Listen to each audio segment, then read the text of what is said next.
여러분 안녕하세요. 크립토레이더 7일 방송 시작해 보도록 하겠습니다. 오늘 좀 시스템 녹화 시스템 업그레이드 좀 했고요. 기타 등등 사운드도 좀 잡고 했습니다.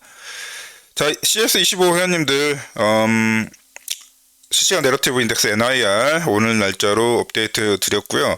지금 뭐 GM25 TCS1 회원님을 제외하고서는요, 제가 속속들이 매번 굳이 말씀 안 드릴게요. 근데 이제 방송에서는 이제 가끔 제가 좀 괄목한 포커스가 있으면요, 강조를 드리겠지만 상시적으로 업데이트 되는 것들은요, 그냥 뭐 대충 한 일주일에 한 번씩 들어가 보시기 바랍니다. 3일에 한 번씩, 일주일에 한 번씩 폴더에 들어가 보시면요, 업데이트, 굳이 얘기 안 하는 것들도 풍부하게 업데이트 할 예정이니까 참고해 주시기 바랍니다. NIR도 참고해 주시고 아까 말씀드렸듯이요. 그리고 그라디언트 네트워크 잘 참여하고 해주시고 계십니다. 네. 아무튼 뭐 시작해 보도록 하겠습니다. 오늘 토요일인가요? 예. 자, 내가 볼 때는 어쨌든 간에 이재명 대통령은요, 일을 해요, 일을. 그러니까 아니 뭐 어떻게 정치적으로 욕을 하든 말든 간에 일을 합니다. 이분은 일을 하는 분이기 때문에 이 지금 스톡 얘기 취임식 때도 뭐 이렇게 취임식 전후로 해가지고 스톡 주식 얘기했죠. 그렇다면 주식 얘기를 했다는 거, 본인이 또 주식도 많이 하셨고요. 그랬던 얘기는 비트코인도 절대 모른 척 할 수가 없고요. 지금 현재 아마 이제 밑에 분, 야, 미국이나 다른 나라들은 리졸브 한다는데 왜 우리는 어떡하냐, 이런 엄청 조언을 많이 할 겁니다. 그래서 푸시를 할 거고요. 밑에서 의견이 많이 그러니까 밑에서 의견이 올라오는 걸 듣는 분이기 때문에 비트코인 관련해서도 어떤 액션이 분명히 나올 것 같습니다. 그래서 비트코인 이제 전혀 한국하고 관련이 없는 크립토 관련한 언론들도요, 이재명 대통령을 좀 다루고 있고, 일단은 우리 옛날에 샘son 형이 이재명 대통령 당선되자마자 중국계 캐나다인이시고, 비트코인에 이제 상당히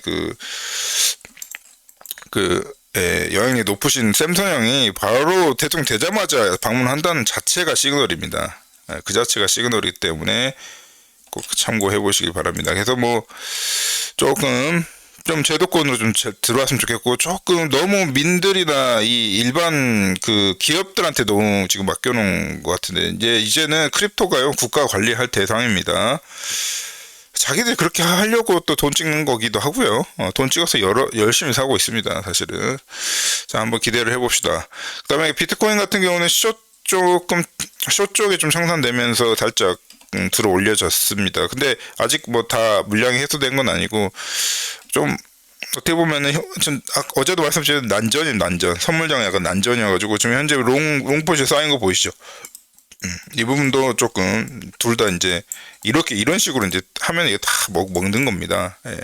그래서 되게 중요한 건 좀 두텁게 형성이 되어 있습니다. 송이 숏이건 롱이건 두텁게 형성돼 가지고요.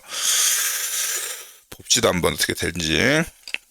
자, 그래가지고 이것 조금 오늘 지금 당장 캡처한 건 아니고 어제 한 20 몇 시간 전에 숏 쪽도 청산이 됐다고 나와 있네요. 그러면 이게 아마 요걸 겁니다. 요런 정도. 여기 청산이 된 요 그룹 보이시죠? 요 그룹대가 아마 요 정도 청산 물량인 숏 쪽에 청산이 많이 나왔다는 얘기인데, 롱도 조심해야 될 것 같긴 해요. 그죠? 한번 지켜봅시다. 그래서 지금 상당히 어떻게 보면 횡보장 느낌이 나고, 약간 횡보장이면서도 이게 원래 상승장에 이렇게 횡보장에 고난이도입니다. 고난이도. 그러니까 결론은 여러분들 제가 추천드리게, 지금 선물하기 진짜 어려운 장이에요. 고난이도입니다. 고수들만 뛰어드는 장세라고 할 수 있겠습니다. 저는 제가 개인적으로 생각합니다. 그리고 왜 이렇게 잡혔는지 모르겠는데, 이제 물론 24시간 체인지긴 해서 익스체인지 BTC 이제 익스체인지 넷플로우가 플러스 15%가 잡혔어요. 이유가 뭘까요? 예. 제가 이제 이거 상세 차트를 보니까 일단 전체적으로 큰 뭐 변동은 없습니다. 이렇게 보시는 것 같이 변동은 없는데, 참 지켜봅시다. 왜 15%가 이렇게 쌌는지. 근데 어떤 약간 온체인 데이터 API 에러인 것 같기도 하고 저는 그렇습니다. 약간 별 의미는 없는 15%입니다. 제가 체크를 해봤습니다. 넷플로우 큰 저기 움직임 없어요. 왜냐면 왜냐면 이게 플러스 15%면 넷플로우가 인플로우가 엄청 많이 발생해야 되잖아요. 근데 인플로우 단독 지표에서는 0.68%를 기록하기 때문에 이거는 크립토 퀀트의 뭔가 버그인 것 같습니다. 그래서 뭐 전 신경 쓸 필요 없어요. 그래서 결론적으로 비트코인 같은 경우는요 별다른 특징 없습니다. 특징 없고 익스체인지 리저브는 계속 줄고 있습니다. 먼저 오른 적은 없었죠. 그죠? 또 그럴 것이 롱텀 홀더 이 롱텀 홀더 쪽이 이렇게 갔다가 그 쪼그라들어서 이렇게 가나 했더니 다시 상승을 하면서요. 상승을 했는데 또 어제 오늘 매우 피크를 쳤습니다.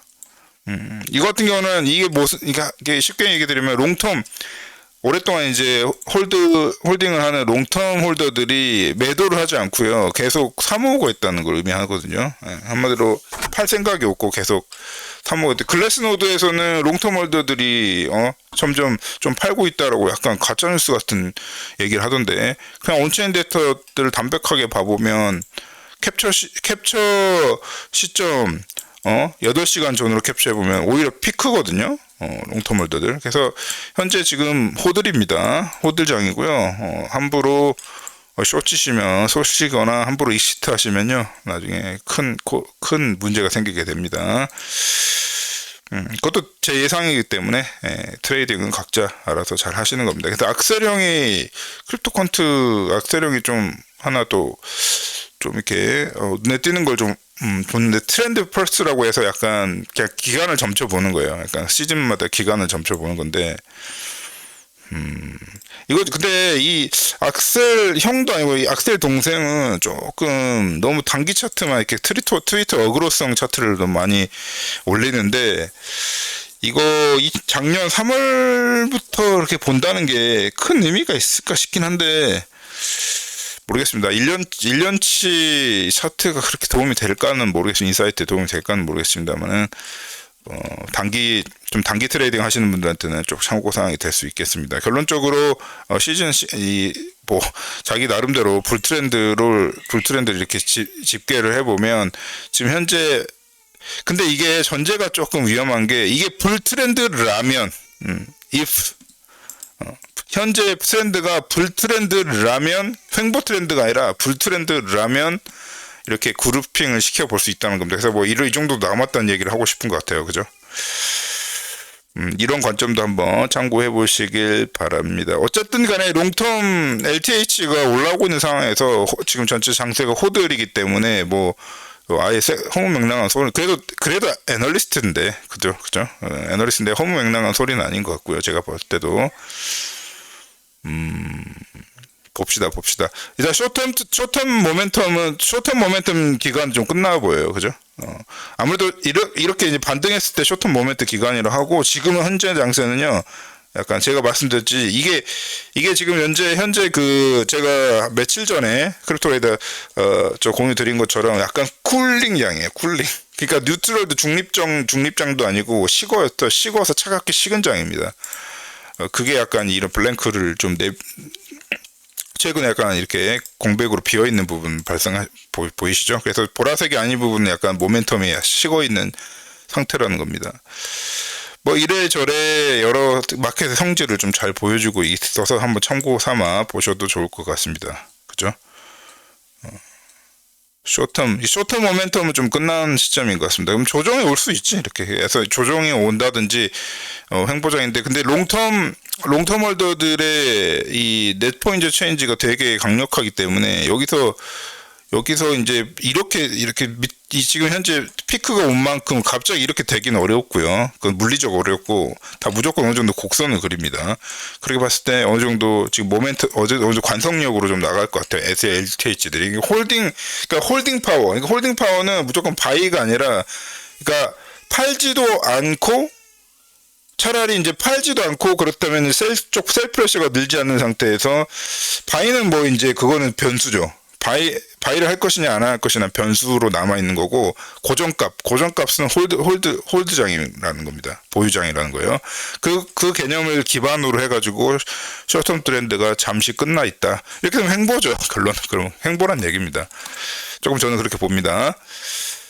그 다음에 이제 지금 이게 롱 청산 쪽의 차트인데, 이거 제가 쇼트로 봤을 때 이거 쇼츠는 완전히 이렇게 내려앉았습니다. 이게 쇼 쪽 청산 물량이 최근 한 하루 이틀 정도에 별로 나오지 않았습니다. 요 부분 이제 이게 소거되지 않으면요, 계속 쇼 청산 쪽은요 아직 크게 피크를 안 쳤고 롱을 좀 많이 청산시켰습니다. 특히 요런 쪽도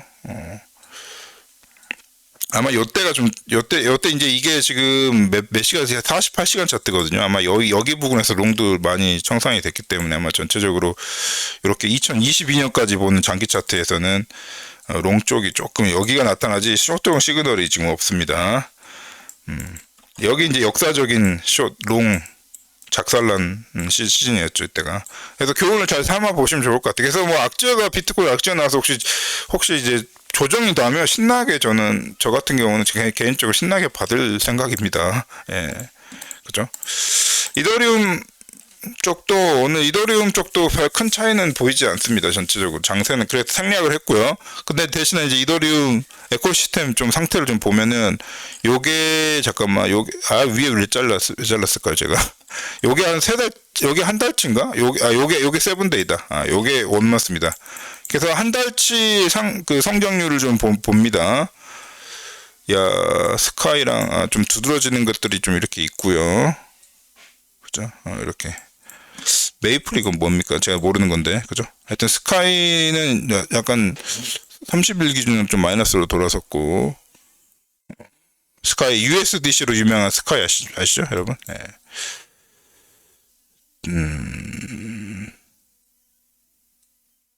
죄송합니다. 서클이죠.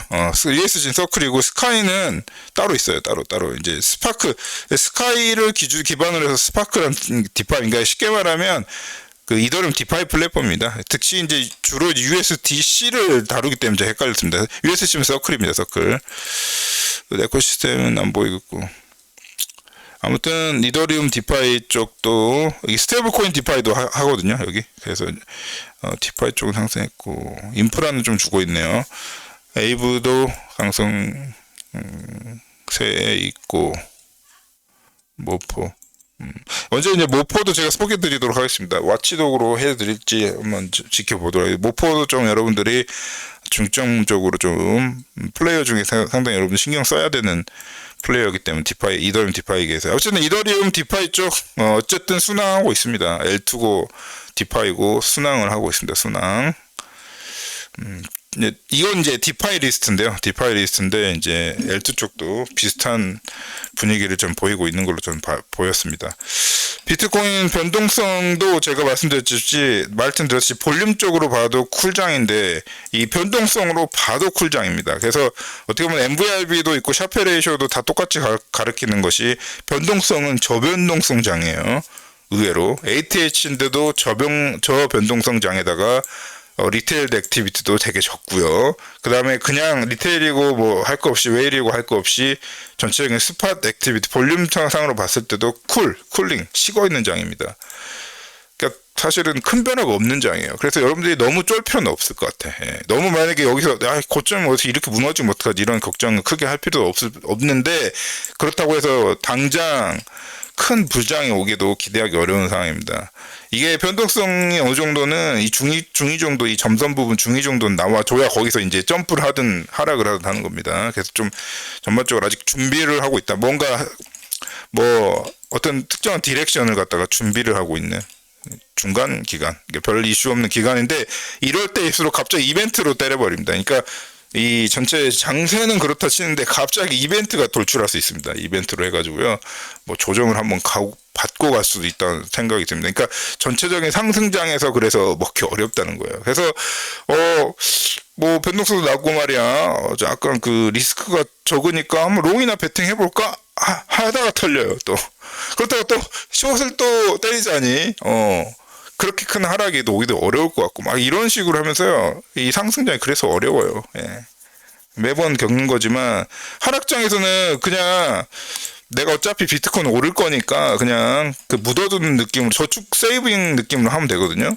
근데 상승장은 진짜 어디서 팔긴 팔아야지 내가 이시트를 하는 건데 이거 어떡하지? 고민이 훨씬 많은 게 상승장입니다. 자, 그 다음에 좀 변두리 뉴스로 스택스에서 그 디파이 알렉스 랩이라고 이제 그 스택스 그 BTC 디파이 그 어플이 있습니다. D앱이거든요.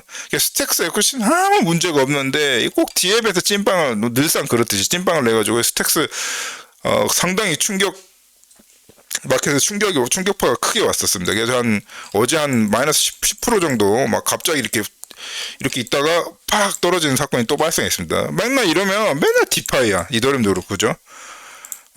이거는 이제 정확히 아시는 분들은요, 스택스 자체에는 문제가 없기 때문에, 나 좀 싼 값에 사야지. 뭐 이런 사람도 있었을 거고, 야, 이런 디파이 같은 것도 제대로 운영 못 해가지고, 야, 내가 여기 믿고 이거, 홀딩하고 싶겠어. 이래서 전반적으로 나쁜 뉴스 많이 나옵니다. 그럴 때 어떻게 해야 되죠, 여러분? 그거는 이제, 우리, 크립토 레이더 GM 멤버십 회원님들께 조금 제가 비하인드 스토리 들려드리도록 하겠습니다. 자, 이상으로 좀 맞춰드리고